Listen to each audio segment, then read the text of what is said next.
अस्सलाम वालेकुम नाज़रीन। प्रोग्राम अॼु जी ॻाल्हि में मां आहियां जी मेज़बान सबीन मेमण। नाज़रीन, जेकॾहिं सिंध में मजमूई तौर ते सिंध सरकार जी कारकर्दगी ते नज़र विझिजे त सिंध में अमन अमान जो मसइलो आहे, शहरनि में दहशतगर्दी आहे त ॿहिराड़ियुनि में वरी धाड़ेलनि जो आज़ार आहे, तालीम, सिहत, सफ़ाई ऐं मुख़्तलिफ़ इदारनि में कमकार जी सूरत हाल इत्मिनान जोगी ॾिसण में नथी अचे। जॾहिं त गुज़िरियल 5 सालनि में सिंध में पिणु पीपल्स पार्टी जी सरकार रही, जंहिंमें केतिरनि ई बंदि पयल स्कूलनि जो इंकशाफ थियो, जालियुनि ऐं कूड़ियुनि भर्तियुनि जा मामला साम्हूं आया त हाणे वरी थर में बुख ऐं ॾुकार सबबु 200 खां वधीक ॿारनि जूं हयातियूं पिणु ज़ाया थी चुकियूं आहिनि। अॼोके प्रोग्राम में इन्हनि मुख़्तलिफ़ इशूज़ ते ॻाल्हि ॿोल कंदासीं। असां सां स्टूडियो में महिमान आहिनि सीनियर सियासतदान ऐं सूबाई वज़ीर मीर हज़ार ख़ान बिजाराणी साहब। वॾी महिरबानी अवांजी मीर साहब, प्रोग्राम में आहे। मीर साहब, पहिरीं मां तव्हां खां इहो पुछणु चाहींदमि त पीपल्स पार्टी जी सरकार आहे सिंध में, मजमूई तौर ते तव्हां सूरत हाल मुख़्तलिफ़ इदारनि जी कीअं था ॾिसो? बिस्मिल्लाह रहमान रहीम। हक़ीक़त जेकॾहिं पुछो था त इहो तस्लीम करिणो पवंदो त सूरत हाल ओवरऑल तसली बख़्श न आहे। ख़ासि तरह सां जेके 2-3 इम्पॉर्टेंट इदारा आहिनि जंहिंमें सिहत आहे, तालीम आहे ऐं लॉ एंड ऑर्डर आहे, इन्हनि 3 शयुनि खे जेकॾहिं साम्हूं रखिबो त सूरत हाल इन खां घणी बहितर थी सघे थी ऐं इनखे बहितर करण जी ज़रूरत आहे।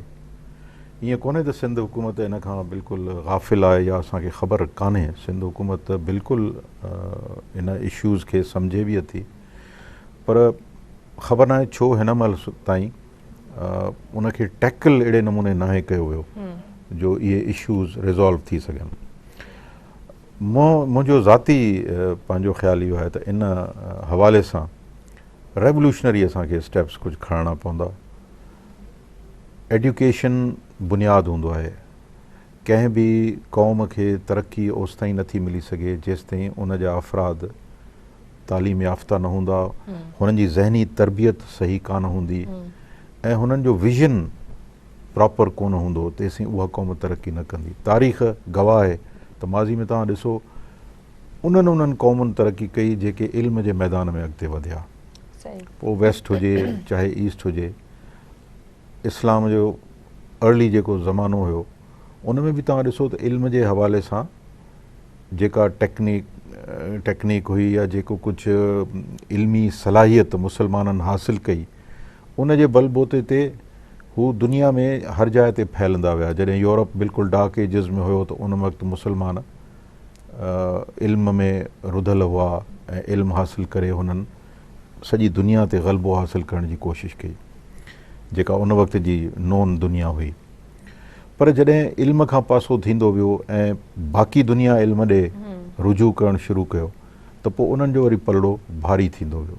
ऐं हूअं बि इस्लामी नुक़्ते निगाह खां असांखे त हुकुम आहे त रसूलुल्लाह जी हदीस आहे त इल्मु हासिलु कयो चाहे चीन वञिणो पए तव्हांखे। पर मीर साहब, असां वटि त सूरत हाल इहा आहे त जेकॾहिं पोयनि 5 सालनि जी सूरत हाल ॾिसूं त पीपल्स पार्टी जी सरकार हुई, बंदि पियल स्कूलनि जा चोबोल हलिया, जंहिंमें कोर्टनि जजनि जे ज़रिए छापा हणाए उन्हनि स्कूलनि जी निशानदेही कई, इंकशाफ थियो। जॾहिं त नएं टियों में वरी जाली भर्तियुनि जे हवाले सां केतिरा ई मामला साम्हूं आया, जॾहिं त भर्तियुनि जे हवाले सां जिन रोज़गार वठंदड़ माण्हुनि जो इहो ई चवणु हो त उन्हनि पंहिंजे इलाइक़े जे MNA या MP ज़रिए इहे नौकरियूं वरितियूं आहिनि। इन ते तव्हां छा चवंदा? इहा अफ़सोसनाक सूरत हाल आहे। तक़रीबन 35,000 जाली बर्तन जो इंकशाफ थियो आहे। 6,000 तक़रीबन स्कूल आहिनि जेके बंदि पिया आहिनि थिया। इन जो नोटिस असांजे खोड़े साहब ज़रूरु वरितो आहे, पर हाणे उनखे कीअं था हैंडल कनि, कीअं उन्हनि खे फंक्शनल बणाईंदा ऐं जेके जाली भर्तियूं आहिनि उन्हनि खे चेक कीअं कंदा, इहा स्ट्रेटजी यकीनन हुननि ठाही हूंदी। इन जी ज़रूरत डेफिनेटली आहे। जेसि ताईं इन्हनि 2 इशूज़ खे उहो रिज़ॉल्व नथो करे, मां नथो भायां त इन में का पेशरफ़्त थी सघंदी। इन हवाले सां उमेद था कयूं त इंशाअल्लाह इहो खोड़ो साहब इन में कामयाब थींदो। सिंध सरकार त गुज़िरियल 5 सालनि खे बि पंहिंजो बहितरीन वक़्तु चवंदी रही आहे, इहो ई चवंदी रही आहे त असांजो इदारनि ते चेक एंड बैलेंस रहियो। तव्हां सम्झो था जेको एॾियूं जाली भर्तियुनि जो इशू साम्हूं आयो आहे, उन जी बाक़ाइदा ज़िमेदारी अञा कंहिं ते बि आयदि नाहे कई वई। ज़िमेदारी आयदि कई वई आहे, कुझु माण्हुनि जी निशानदेही कई वई आहे, जेको मीडिया में बि आयो, प्रेस में बि उहे माण्हुनि जा नाला छपिया त उन्हनि मुख़्तलिफ़ अज़ला में कुझु जाली भर्तियूं वग़ैरह कयूं ऐं उनजी हिकिड़ी चेन हुई। मगर बहितर ईअं थींदो त इन जी हिकिड़ी बाक़ाइदा रिपोर्ट हुजे, रिस्पॉन्सिबिलिटी फिक्स थिए, उन्हनि जे ख़िलाफ़ु एक्शन थिए, चाहे केर बि हुजे, छाकाणि त इहो क़ौम सां मज़ाक़ आहे। हाणे इल्मु ॾियण जी बजाए इल्म जी तिजारत थिए त मां सम्झां थो इन खां वधीक का अफ़सोसनाक ॿी का ॻाल्हि थी नथी सघे पई। तव्हां सम्झो था त जिन माण्हुनि जे ख़िलाफ़ कार्रवाई थी आहे, जिन जे नालनि जी तव्हां ॻाल्हि कई, मीडिया में कुझु नाला आया हुआ, त इहो एतिरो काफ़ी आहे उन्हनि जे ख़िलाफ़ कार्रवाई थी आहे? इदारे जे हेड जी तव्हां नथा सम्झो त ज़िम्मेदारी थिए थी त इहो कमु सॼो कीअं थिए थो, या इदारे खां हेठि जेके मुलाज़िम आहिनि? यकीनन इहो नथो चवां त बसि इहो काफ़ी आहे, जेको थी वियो सो इनफ, इन खां वधीक न थियणु खपे। यकीनन थियणु खपे, उन्हनि खे भी इन जो अज़ालो करिणो पवंदो, उन्हनि ते एक्शन थियणु घुरिजे, ऐं एक्चुअली उनजे बैकग्राउंड में केरु आहे उनखे बि वाइखो करिणो पवंदो। छाकाणि त जेसि ताईं कंहिं बि मसइले जी जड़ ताईं न वञिबो आहे ऐं असुलु ॻाल्हि ताईं न पहुचबो, त इहे जेके फ़रोई ॻाल्हियूं थियनि थियूं, इन सां मसइलो हल कोन थींदो। हिकिड़ो माण्हू इन्वॉल्व आहे, उनजे ख़िलाफ़ु एक्शन थी वियो, ठीकु आहे, पर उनजे बैकग्राउंड में जेकॾहिं उहा ई ख़राबी हिकिड़ी मौजूदु रहंदी, जीअं हिकिड़ी बीमारी आहे, उनजो वक़्ती इलाज त थी वियो मगर उहा जड़ ख़तमु कोन थी, त उहा बीमारी वरी कर खणंदी। इन लिहाज़ सां एजुकेशन में असांखे उनजी जड़ खे ख़तमु करिणो पवंदो, ऐं आईंदा बिल्कुलु टोटल मेरिट ते असांखे इहो सॼो कमु करिणो पवंदो, ऐं मेरिट ओरिएंटेड पॉलिसीज़ ठाहे करे सिंध जे पढ़े लिखे नौजवान खे चांस ॾियणी पवंदी त हू अॻिते अचे, पंहिंजी क़ौम जी ख़िदमत करे। ऐं ॿारड़ा जेसि ताईं असांजा तालीम हासिलु न कंदा, हुननि जे ज़हनी तरबियत प्रॉपर कान थींदी, कीअं सिंध तरक़ी कंदी ऐं सिंध अॻिते कीअं वधंदी? मीर साहब, तालीम खाते खां अलावा बलदियाती इदारनि में बि जाली भर्तियुनि जो इंकशाफ साम्हूं आहे, जंहिंखे सूबाई वज़ीर शर्जील साहब पिणु तस्लीम कयो असेंबली फ्लोर ते, त भई एतिरियूं भर्तियूं जाली जेके आहिनि से थियूं आहिनि। तव्हां सम्झो था त मुख़्तलिफ़ इदारनि में इहा ग़फ़लत रही आहे, मुख़्तलिफ़ इदारनि में हेठां खां मथे ताईं जेको आहे नॉन स्टॉप भर्तियूं थियूं, ग़ैर क़ानूनी तौरु भर्तियूं थियूं, जिन खे पोइ जाली क़रार ॾेई करे उन्हनि खे कढण जा जेके सांभा कया विया? यकीनन इहो फ्लोर ऑफ द हाउस ते शर्जील मेमण साहबु इंकशाफ कयो, इज़हार कयो, सुठी ॻाल्हि आहे। मां सम्झां थो इहो हिकिड़ो दिलेराना इक़दाम आहे, फ़ैसिलो आहे। जेकॾहिं का ग़लती थी आहे त उनखे तस्लीम करणु हिकिड़ी चङी ॻाल्हि आहे, बजाए इन्हीअ जे उनखे माण्हू ढके ऐं बंदि करण जी कोशिशि करे ऐं माण्हुनि खे हिकिड़ो आवाम खे ग़लति पिक्चर ॾियण जी कोशिशि कजे त न सभु कुझु ठीकु आहे ऐं कुझु कोन थियो आहे। मुंहिंजे ख़्याल में इहो अप्रोच त ठीकु आहे त उनजी निशानदेही थिए त किथे किथे ग़लती थी आहे, किथे इन क़िस्म जो ज़्यादतियूं कयूं वियूं आहिनि, पर उनजी हिकिड़ी सर्जरी थियणु खपे, उनजो हिकिड़ो एक्शन थियणु खपे। जेको थिए पियो उनखे थोरो तेज़ करण जी ज़रूरत आहे। ऐं जीअं अॻाड़े मां चयो एजुकेशन वारे हवाले सां, त हिन में बि ऐं मुख़्तलिफ़ जेके बि इदारा आहिनि सिंध जा, उन में उन जड़ ताईं असांखे पहुची उन बीमारी खे जड़ खां ख़तमु करिणो पवंदो, तॾहिं ई कुझु असां अॻिते वधी सघंदासीं। वरना इहा शइ पई रिपीट थींदी ऐं कंहिं न कंहिं लेवल ते किथे न किथे इहो मसइलो जेको आहे सभु कमेटियूं बि ठहनि थियूं, मुख़्तलिफ़ जेके इदारनि जे हवाले सां ख़बरूं लॻनि थियूं, उनजे ज़िम्मेवार माण्हुनि जे ख़िलाफ़ कार्रवाई जे लाइ कमेटियूं बि ठहनि थियूं, पर उन कमेटी जो को रिज़ल्ट नतीजो साम्हूं अची नथो सघे त उन कमेटी हिन नतीजे ते पहुती आहे, हिननि माण्हुनि खे जेको आहे सो आजो करार ॾिनो वियो आहे, या हिननि माण्हुनि जी ज़िम्मेदारी आहे, हिननि खे कानून जी पकड़ में आंदो वियो आहे। इहे नाला करे अवाम जे साम्हूं नथा आंदा वञनि, ऐं नई उन कमेटी जो को फ़ाल किरदार वरी रहे थो। ॾिसो, कमेटी ठहंदी इन करे आहे त को क्राइसिस थिए थो, को इशू अचे थो, का अहिड़ी वॾो सान्हो थी वञे थो, उनखे वाइखो करण जे लाइ, उनजी ज़िम्मेदारी फिक्स करण जे लाइ कमेटियूं ठहंदियूं आहिनि। ऐं कमेटी जी इहा बुनियादी ज़िम्मेदारी हूंदी आहे त उन गिवन टाइम पीरियड में जेतिरो वक़्तु उन्हनि खे ॾिनो थो वञे, उन वक़्त जे अंदरि अंदरि हू पंहिंजी रिपोर्ट कंप्लीट करे, रिस्पॉन्सिबिलिटीज़ फिक्स करे, ऐं जेका बि अथॉरिटी आहे जंहिं उहा कमेटी ठाही आहे, जहिड़ी लेवल जी आहे, उनजे साम्हूं हक़ाइक़ वञी उहे पेश करनि, ऐं पोइ उन अथॉरिटी जो कमु आहे त हू उन ते एक्शन वठे। जेसि ताईं इहे शयूं नथियूं थियनि त पोइ इन्हनि कमेटी जोड़ण जो ऐं इन सॼी एक्सरसाइज़ जो को फ़ाइदो कोन्हे। सो सिंध हुकूमत खे घुरिजे त मुख़्तलिफ़ इशूज़ ते जेके बि कमेटीज़ ठहियूं आहिनि ऐं जन जूं रिपोर्टूं आयूं आहिनि, उन्हनि ते हक़ीक़ी माना में एक्शन थिए ऐं उन्हनि जी रेकमेंडेशन्स, फाइंडिंग्स जेके कमेटीज़ ॾिनियूं आहिनि, उनजी रोशनी में सख़्तु तरीन एक्शन वठणु घुरिजे, ताकी हिकिड़ो सबक़ु थिए, ॿियनि जे लाइ हिकिड़ो मिसाल थिए ऐं आईंदा इन शइ खे ॿुजो ॾेई सघिजे। मीर साहब, थर जी जाग्राफियाई जोड़जक ईअं आहे जो वसकारे ते आबाद थींदो आहे, वसकारो थींदो आहे त माण्हुनि में ख़ुशहाली ईंदी आहे। जेकॾहिं सिंध सरकार खे ख़बर हुई त बरसातूं न थियूं आहिनि, त पोइ वक़्त ते उन जे लाइ उपाउ छो न वरिता विया? ॾिसो, प्री पार्टीशन डेज़ खां वठी अंग्रेज़ जे दौर खां वठी हिकिड़ो SOP ठहियलु आहे थर जे हवाले सां त जेकॾहिं 15 अगस्त ताईं 3 वसकारा नथा थियनि त फौरी तौर ते उन इलाइक़े खे कैलेमिटी इफेक्टेड डिक्लेयर करिणो आहे ऐं जंहिं इलाइक़े खे कैलेमिटी इफेक्टेड एरिया डिक्लेयर कबो आहे उन जे लाइ उहे फिक्स थियल आहिनि त ही उपाउ फौरी तौर ते उन इलाइक़े लाइ वरिता वञनि।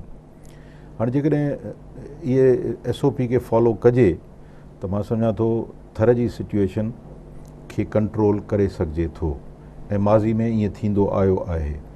मां पाण 75 में रिलीफ मिनिस्टर सिंध जो रेवेन्यू ऐं रिलीफ मिनिस्टर रहियो आहियां ऐं मूंखे ख़बर आहे उन ज़माने में बि अहिड़ी सूरत हाल जेका आहे सभु पैदा थी हुई पर उनखे फौरी तौर ते हैंडल करण जे लाइ असां उन SOP खे फॉलो कयो होसीं ऐं उहे वक़्ताइता असां उपाउ वरितासीं जंहिंजे करे सूरत हाल एॾी न बिगड़ी हुई। ॾिसो हिकिड़ो नेचुरल फिनोमेना आहे थर जो, इहो सिर्फ़ु असांजे थर जो न आहे, इहो चोलिस्तान में बि इहो ई आहे, काछे में बि ईअं थिए थो। जिते जिते इहा डेज़र्ट आहे, जिते जिते रेगिस्तान आहे, उन में इहो बारिश जो इशू हमेशह हूंदो आहे। हिते हिकिड़ो कुदरती इहो निज़ाम आहे त बारिशूं हिकिड़ी मिक़दार में पवनि थियूं, उन ते गाहु फुटे थो ऐं उन मालवंद माण्हुनि जो मारवड़नि जो जंहिंजो गुज़ारो सिर्फ़ु माल ते थिए थो, उनजे खीर गोश्त ते थिए थो, उनजे विकिरे ते थिए थो, उनजे माल जे लाइ जेकॾहिं उते गाहु वग़ैरह अचे थो त हू उन में ख़ुशि था थी वञनि ऐं कुझु पंहिंजे खाधे पीते लाइ बि हुननि लाइ थिए थो। पर जेकॾहिं उन में का खोट थिए थी त पोइ थींदो ईअं आहे त उन्हनि खे हिकिड़ो इमीडिएट रिलीफ गवर्नमेंट जे तरफ़ां मिले थो खाधे पीते जे ख़्याल खां ऐं कुझु फॉडर मिले थो पियो उन्हनि खे माल जे लाइ।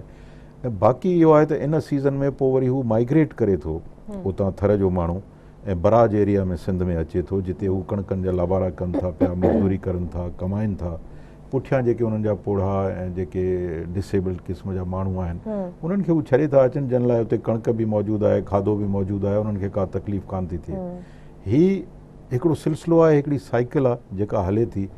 उनखे जेकॾहिं उन SOP जे हवाले सां पाण हैंडल कंदा अचूं त इहो सिलसिलो आहे ज़िंदगी जो, इहो पियो हलंदो ऐं इहा साइकिल पई हलंदी, कंहिंखे का तकलीफ़ न थींदी। नॉर्मल हालात में इहो डेज़र्ट में जेका ज़िंदगी आहे उहा इहा गुज़रंदी। हिन दफ़े अफ़सोस सां इहो चवणो पए थो त कुझु ग़ैर ज़िम्मेदाराना जेको एटीट्यूड रहियो आहे मुख़्तलिफ़ लेवल्स ते। कहिड़नि लेवल्स ते कंहिंजी ॻाल्हि था कयो? ॾिसो डिस्ट्रिक्ट एडमिनिस्ट्रेशन आहे, कुझु सिंध गवर्नमेंट जी लेवल ते रिलीफ डिपार्टमेंट आहे, फूड डिपार्टमेंट आहे, इन्हनि जो पंहिंजो पंहिंजो हिकिड़ो रोल आहे। फाइनेंस डिपार्टमेंट आहे। त इहे सिचुएशन इन करे ख़राब थी जो वक़्ताइता क़दम न खयां विया। उन में छा डिफ़िकल्टी हुई, छो न थिया, केरु रिस्पॉन्सिबल आहे, उन लाइ हिकिड़ी कमेटी सिंध गवर्नमेंट ठाही आहे चीफ सेक्रेटरी जी सरबराही में ऐं उन जी रिपोर्ट ईंदी। ताज़ो कैबिनेट मीटिंग थी असांजी, उन में बि इहो इशू डिस्कस थियो ऐं मां आई एम ऑन रिकॉर्ड त उन में मां इहा घुर बि कई ऐं इहा तजवीज़ बि ॾिनी त इन में कमेटी जो कमु आहे त हू रिस्पॉन्सिबिलिटीज़ फिक्स करे त आख़िर कंहिंजी गफ़लत हुई, कंहिं सिचुएशन खे एॾो ख़राबु हद ताईं पहुचाइण में किरदारु अदा कयो त उहा रिस्पॉन्सिबिलिटी फिक्स थिए ऐं पोइ उन्हनि खे टास्क ते वरितो वञे, उन्हनि जे ख़िलाफ़ु सख़्तु तरीन इक़दामात कया वञनि ताकी आइंदा इहा शइ रिपीट न थिए। डिस्ट्रिक्ट लेवल ते जेकॾहिं कुझु कार्रवाई जी ॻाल्हियूं साम्हूं आयूं त डिस्ट्रिक्ट लेवल ते असां फलाणे खे मुअतल कयो आहे, फलाणे ख़िलाफ़ु कार्रवाई थी आहे, उन्हनि ऑफिसरनि खे लाथो आहे, तव्हां सम्झो था सिर्फ़ु उन्हनि जी ज़िम्मेदारी हुई?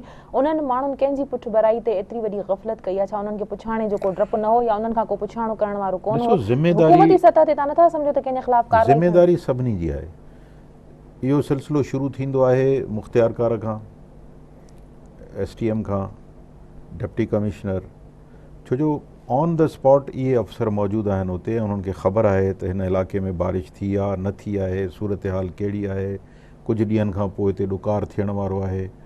त हुननि जो कमु आहे इहा सभु शइ रिपोर्ट करणु डिस्ट्रिक्ट हेडक्वार्टर खे, ऐं डिस्ट्रिक्ट हेडक्वार्टर जो कमु आहे, डिप्टी कमिश्नर जो इहो कमु आहे त हू उन सूरत हाल खे मद्देनज़र रखी पंहिंजी रिपोर्ट मोकिले सिंध गवर्नमेंट खे, रिलीफ डिपार्टमेंट खे, जेको बि कंसर्न आहे उन्हनि खे, त भई असांखे ही सिचुएशन सां असां फेस कयूं था, उन में ही असांजूं ज़रूरतूं आहिनि, महिरबानी करे उहे पूरियूं कयो। हाणे जेकॾहिं सिंध हुकूमत जी लेवल ते उन में का गफ़लत थिए थी त यकीनन उनखे टास्क ते वठिणो आहे।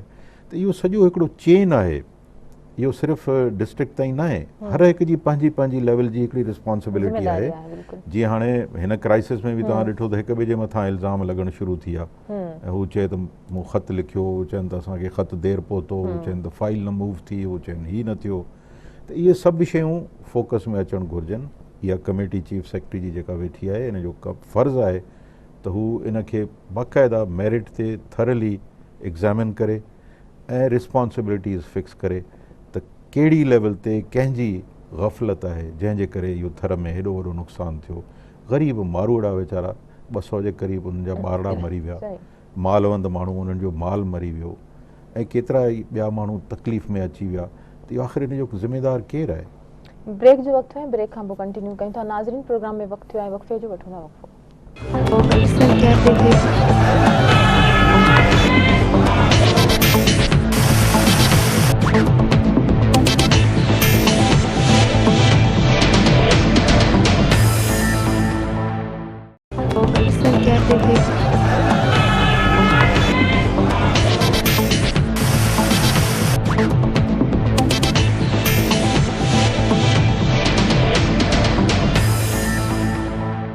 वेलकम बैक नाज़रीन। मीर साहब, सिंध सरकार जा मुख़्तलिफ़ बयान ईंदा रहिया आहिनि त ॿार बुख जे करे फौत न थिया आहिनि, जॾहिं त बीमारियुनि जे करे ॿारनि जो मौत वाक़िअ थियो आहे। तव्हां सम्झो था त जेकॾहिं अगरि थोरी देरि जे लाइ इन बयान खे साम्हूं रखिजे त बीमारियुनि जे करे ॿार फौत थिया आहिनि, त रिपोर्ट त इहो बि थियो आहे त इस्पतालनि में के डॉक्टर ई मौजूदु न हुआ, जेके डॉक्टर उते अपॉइंट थियल हुआ उहे ड्यूटियुनि ते ई कोन हुया। इन बयान में हक़ीक़त आहे, छाकाणि त हिन दफ़े अवां ॾिठो मौसमी जेके तब्दीलियूं आयूं आहिनि गुज़िश्ता चंद सालनि खां वठी, त सियारो लेट अचे थो ऐं देरि ताईं हले थो, ऐं डेज़र्ट में काफ़ी सिवियर थिए थो। त हिन साल उते डेज़र्ट में सियारो काफ़ी सिवियर थियो ऐं देरि ताईं हलियो, जंहिंजे करे नंढड़नि ॿारनि खे नमूनिया वधीक थी उते फैली, इन सर्दी जे करे फिफड़ उन्हनि जा इफेक्ट थिया। ऐं मोस्टली जेके डेथ्स थियूं आहिनि ॿारनि जूं, उन नमूनिया जे करे थियूं आहिनि। मेल न्यूट्रिशन बि हिकिड़ो फैक्टर आहे उते, पर मोस्टली नंढड़ा ॿार जेके नवां ॼावल ॿार आहिनि, उन्हनि जी डेथ नमूनिया जे करे थी आहे। मां मिठी वियो हुउसि पाण उते हॉस्पिटल्स में, मां वञी सूरत हाल ॾिठी। इहा वाक़ई अफ़सोसनाक ॻाल्हि हुई त उते डॉक्टर्स बिल्कुलु इनसफिशेंट हुआ, मरीज़नि जी तादाद तमामु घणी हुई। हालांकि उते जेका स्टॉक्स हुआ उन में मेडिसिन्स बि मौजूदु हुयूं, उते कणिक बि मौजूदु आहे, मगर ट्रीट करण लाइ डॉक्टरनि जी तादाद उते मुनासिबु कोन हुई। इमरजेंसी में त जेके कुझु डॉक्टर्स उते अवेलेबल करे सघिया, उहो सिंध गवर्नमेंट उहे कया आहिनि, पर इन जो बि नोटिस अॻु में वठणु खपंदो हुयो। पर इहा सूरत हाल सिर्फ़ु थर सां न आहे, ॾिसो इहो हिकिड़ो जनरल ट्रेंड थी वियो आहे त असांजे ॿाहिरियाड़ी जे हॉस्पिटल्स में, BHUs में पहिरियां त डॉक्टर कोई वञे कोन थो, ऐं जेकॾहिं को वञे बि अथो त हिकिड़ो ॾींहुं रहे थो ऐं 8 ॾींहं उतां कोई गैर हाज़िर थो थी वञे, ऐं कोशिशि कनि था कंहिं न कंहिं जी सिफ़ारिश कराए पंहिंजी पोस्टिंगियूं कराइनि था वञनि वॾे शहरनि में। ऐं जिते सहूलतूं मौजूदु आहिनि या जिते लोकल माण्हू आहिनि, त उहे पंहिंजूं क्लिनिक्स खोले करे वेठा आहिनि थिया। सरकारी अस्पताल में उहे ड्यूटी ई कोन था ॾियनि, क्लिनिक खोले उते पंहिंजे पेशेंट्स खे वेठा था ॾिसनि। त इहे मसइला पंहिंजी जाइ ते आहिनि, जिन खे सख़्ती सां थोरो हैंडल करणो पवंदो। बहिराणनि वारनि इलाइक़नि में न सखर मां इहो रिपोर्ट थियो आहे, मीरपुर ख़ासि मां रिपोर्ट थिए थो, मुख़्तलिफ़ शहरनि मां, वॾनि शहरनि मां इहे शइ बिल्कुलु इहा थिए थी। न ॿाहिरियाड़ी में मां इहो चवां त जेके ॻोठ आहिनि, जिते BHUs आहिनि, उते त वञनि ई कोन था। शहर जेके आहिनि, डिस्ट्रिक्ट हेडक्वार्टर आहिनि, तालका हेडक्वार्टर आहिनि, उते हू पंहिंजूं क्लिनिकूं खोले करे ऐं प्राइवेट प्रैक्टिस पंहिंजी वेठा कनि था पिया। उतां जे अस्पतालनि में बि हू कोन था वञनि पिया। इन ते सख़्ती करणी पवंदी, ऐं हिकिड़ी पॉलिसी गवर्नमेंट ठाही हुई त को बि नओं डॉक्टर जेको अपॉइंट थिए थो, नौकरी उनखे मिले थी, त 3 सालनि ताईं हू पंहिंजी एरिया में कमु करे। मुंहिंजे ख़्याल में इहा ॾाढी सुठी पॉलिसी आहे। यंगस्टर्स आहिनि, नौजवान आहिनि, पंहिंजो इलाइक़ो आहे, पंहिंजे घर में, पंहिंजे ॻोठ में जेकॾहिं हू पंहिंजे इलाइक़े जी ख़िदमत कनि ऐं 3 साल उते पंहिंजी ड्यूटी ॾियनि, उनखां पोइ भले उनजी ट्रांसफ़र किथे कंहिं वॾे शहर में थिए, कंहिं सहूलियत वारी जॻह ते थिए, त मुंहिंजे ख़्याल में इहा इंसानियत जी ख़िदमत थींदी, इंसान ज़ात जी, पंहिंजे इलाइक़े जी, पंहिंजे ग़रीबनि जी, माण्हुनि जी, मारूड़नि जी ख़िदमत थींदी। इन ते सख़्ती सां अमल करणु घुरिजे त इहा सूरत हाल बहितर थी सघे थी। मीर साहब, सिंध में अमन अमान जी सूरत हाल तव्हां कीअं था ॾिसो? सिंध जो को अहिड़ो ज़िलो कोन्हे जितां धाड़ियलनि वटि माण्हू जेके आहिनि से अगवा थियल न हुजनि। ख़ुदि वॾे वज़ीर जो जेकॾहिं ज़िलो ॾिसिजे त ख़ैरपुर मां केतिरा माण्हू अगवा थियल रिपोर्ट आहिनि। इन सॼी सूरत हाल तव्हां छा चवंदा? इहा अफ़सोसनाक सूरत हाल आहे। सिंध में हिकु त टेररिज़म खे मुंहुं ॾियणो थो पए असांखे, ख़ासि तरह सां कराची उन जे गिरफ़्त में आहे। साॻे वक़्त ते वरी सिंध जे कुझु ज़िलनि में इहो धाड़ेल फैक्टर जेको आहे उन बि कर खंयो आहे।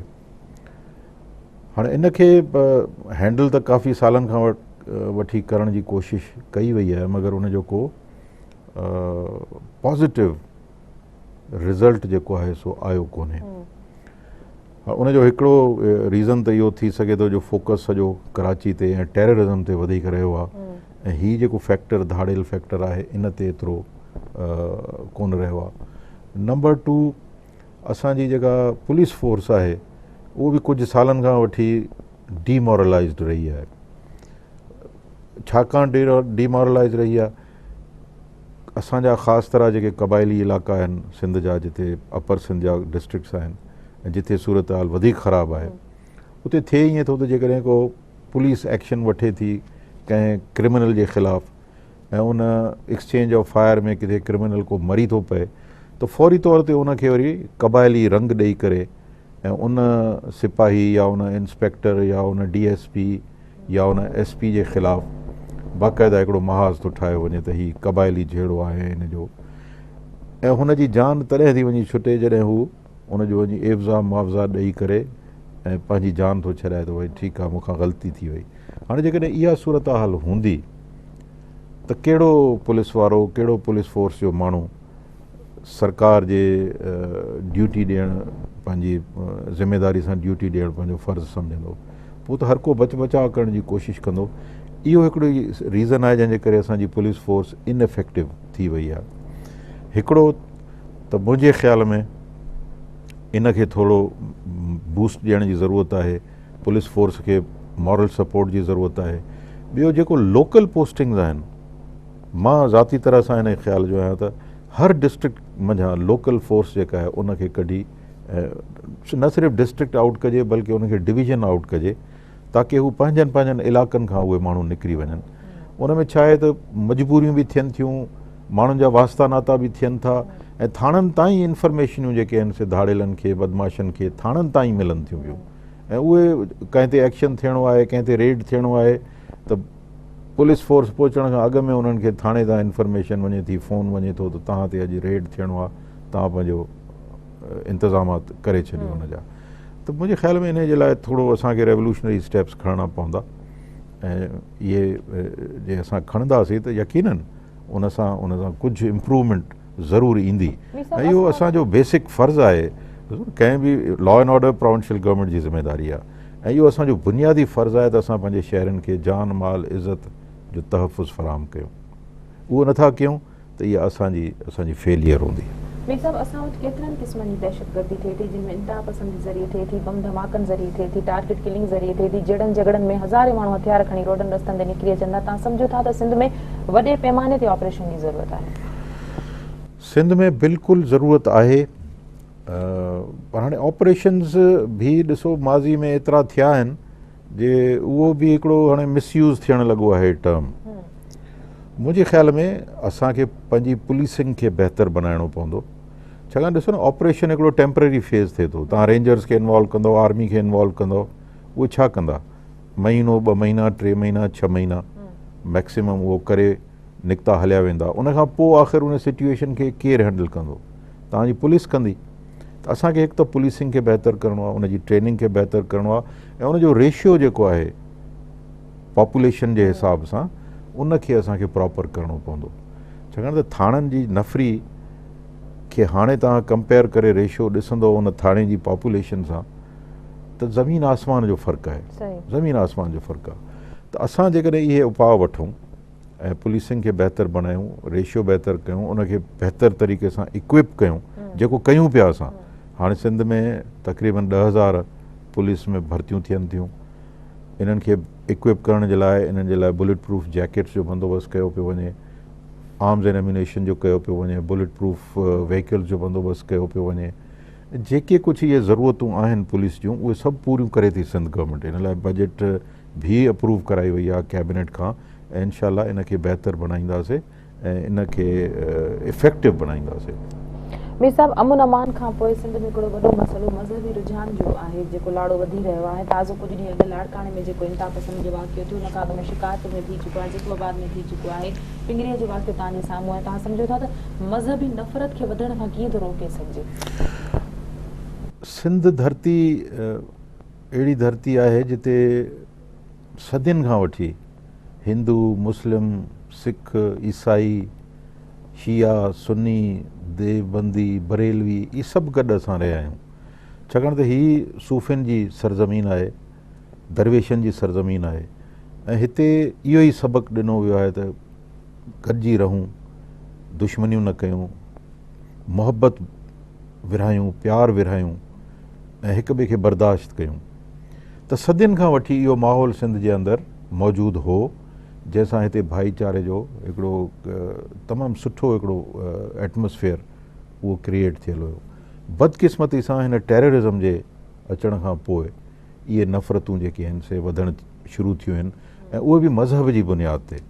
मां सम्झां थो मज़हब अहिड़ी शइ आहे जेका इंसान ऐं अलाह जे दरमियान हिकिड़ो डायरेक्ट वास्तो थो थिए पियो। मूंखे पंहिंजो हिसाबु पाण ॾियणो हूंदो, मां अव्हां जे तरफ़ां कोन ॾींदुसि, अव्हां मुंहिंजे तरफ़ां हिसाबु कोन ॾींदा।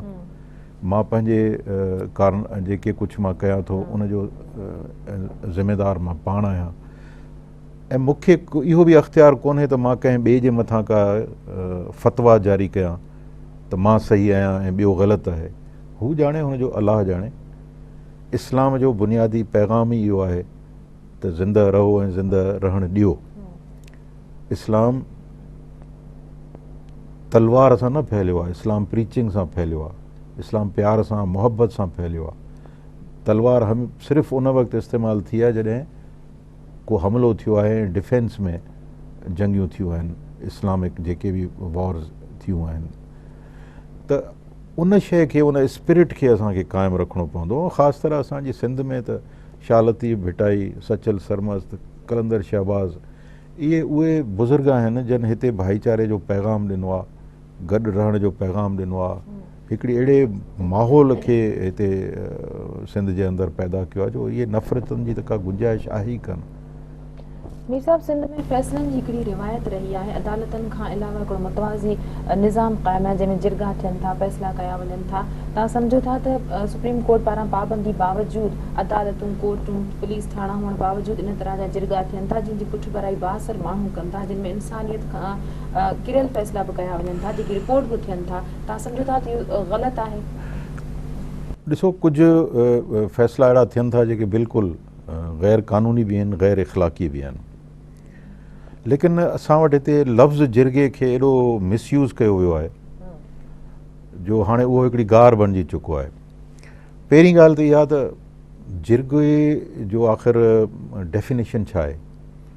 जिरगा वाक़ई थींदा हुआ अंग्रेज़ जे ज़माने में, उहे जिरगे जा मेंबर नोटिफाई थियल हूंदा हुआ पंहिंजे पंहिंजे इलाइक़े में। जीअं अपर सिंध में जिरगो हूंदो हुयो, उन जा मेंबर नोटिफाइड हूंदा हुया त फ़लां फ़लां फ़लां फ़लां फ़लां इहे जिरगे जा मेंबर आहिनि। उन वक़्त जो जेको कमिश्नर या जेको एडमिनिस्ट्रेटर या जेको अफ़सर हूंदो हो उहो उनखे हेड कंदो हुयो। जिरगे जी मीटिंग थींदी हुई, रेगुलर मीटिंग्स थींदियूं, उन में उन इलाइक़े जा तमामु इन क़िस्म जा इशूज़ उन में डिस्कस थींदा हुआ जिन जो को हल कढियो वेंदो हो। उन में सरकारी जेको राइज कानून हो उहो, प्लस जेके क़बाइली रस्मो रवायात हूंदा हुआ उन्हनि ॿिन्ही खे मिलाए पोइ उन जो को हिकिड़ो हल कढियो वेंदो हो। हाणे जिरगो त को आहे कोन, का अहिड़ी सेटअप, अहिड़ी का ऑर्गेनाइज़ेशन आहे कोन। हाणे जेकी कुझु थिए थो, फ़ैसिला थियनि था, सुलह थियनि था, जंहिंखे आर्बिट्रेशन चई थी वञे, जंहिंजी कानून में गुंजाइश मौजूदु आहे त तव्हां जेकॾहिं नंढा नंढा इख़्तिलाफ़ात माण्हुनि जा आहिनि कि झगड़ो आहे, छेड़ो आहे, कुझु थिए थो त उनजी आर्बिट्रेशन जी कानून बि इजाज़त ॾिए थो ऐं उहे फ़ैसिला थियनि था। सुठी ॻाल्हि आहे त कंहिं ॻोठ में कंहिं ॿिनि पाड़ेसरियुनि जो पाण में झेड़ो थियो, जेकॾहिं उते जा चारि चङा माण्हू वेही उन्हनि जो सुलह कराए छॾनि, इहा सुठी ॻाल्हि आहे। मगर ही जेका एक्सट्रीम ते वञे थो ऐं इहा जेका न्याणियुनि खे ॾिनो थो वञे संग चटी जे बदिले में, इन जी गुंजाइश न जिरगे खे आहे, जिरगे में आहे, न कानून में आहे ऐं न इस्लाम में आहे। कंहिं क़िस्म जी इहा गुंजाइश मौजूदु न आहे। इन जो सख़्तु नोटिस वठणु घुरिजे, इन जी इजाज़त बि न हुजणु घुरिजे। बाक़ी इहा प्रोपेगेंडा जेका आम तरह सां थी कई वञे उन खे बि रोकियो वञे, ताकी ईअं बिला वजह कंहिं ते इल्ज़ाम हणी असां वटि जिरगा जेके थियनि था हुन में रिपोर्ट इहे शयूं थियनि थियूं, प्री प्लानिंग हिकिड़ा जिरगा थियनि था। हाणे त हुनजो जेके माना आहे तव्हां वारी ॻाल्हि त बिल्कुलु चेंज थी चुकी आहे। जी हा, इहा सही आहे तव्हांजी ॻाल्हि। त इन खे बि चैनलाइज़ करण जी ज़रूरत आहे ऐं उनखे उन प्रॉपर तरीक़े सां जेकॾहिं हैंडल कजे त मुंहिंजे ख़्याल में इहो सुठो आहे न। जूरी सिस्टम हिकिड़ो वेस्ट में हलंदो आहे, उन में बि त जज सां गॾु प्राइवेट माण्हू वेहनि था ऐं पोइ पंहिंजी ओपिनियन उहे ॾियनि था ऐं उन जी रोशनी में पोइ फ़ैसिला था थियनि पिया। मीर साहब, प्रोग्राम जो वक़्तु ख़तमु थो थिए। आख़िरी सवाल मां तव्हांखां करणु चाहींदमि, मुत्तहिदा जी पीपल्स पार्टी में शमूलियत जूं ॻाल्हियूं जेके मीडिया में रिपोर्ट थियनि थियूं, इन हवाले सां तव्हां छा चाहींदा? मुंहिंजे ख़्याल में मीडिया में तमामु घणो हाइप इहो नज़र पियो अचे, असां बि अख़बारुनि में था पढ़ूं पिया। अहिड़ी का डेवलपमेंट जी कम अज़ कम मूंखे ख़बर कान्हे त का एॾी इमरजेंसी में लीडर इन ॻाल्हि जी तरदीद करे थो, जेकॾहिं मुत्तहिदा शामिल थिए थी त कहिड़े फार्मूले तहत, सिंध 1 सिंध 2 या को नओं फार्मूलो सां? ॾिसो न, इहो त तॾहिं इन ते को कमेंट माण्हू करे सघे जॾहिं हिकिड़ी पेशरफ़्त का हुजे। मुंहिंजी नॉलेज में अहिड़ी का पेशरफ़्त कोन्हे, मूंखे कम अज़ कम इन जी का ख़बर कान्हे। Leader of opposition Khurshid Shah साहिबु इन जी तरदीद करे चुको आहे त अहिड़ी का डेवलपमेंट कोन थी थिए पई। अख़बारुनि में अलबत्ता इहो रोज़ु पढ़ूं था त 5 वज़ारतूं थियूं मिलनि, एडवाइज़रशिप थी मिले, ही फलाणा शामिलु थियनि था, ही डिपार्टमेंट वञनि था, ही सभु थियनि था। उहो that is news for me. मूंखे अहिड़ी इन जी पेशरफ़्त जी का ऑथेंटिक का ख़बर कान्हे मूंखे। वॾी महिरबानी अवां जी, मां प्रोग्राम में आया। नाज़रीन, अॼु जी ॻाल्हि प्रोग्राम जे वक़्त ते ख़तमु थो थिए। पंहिंजी मेज़बान सभिनी मेहमान खे ॾींदा इजाज़त।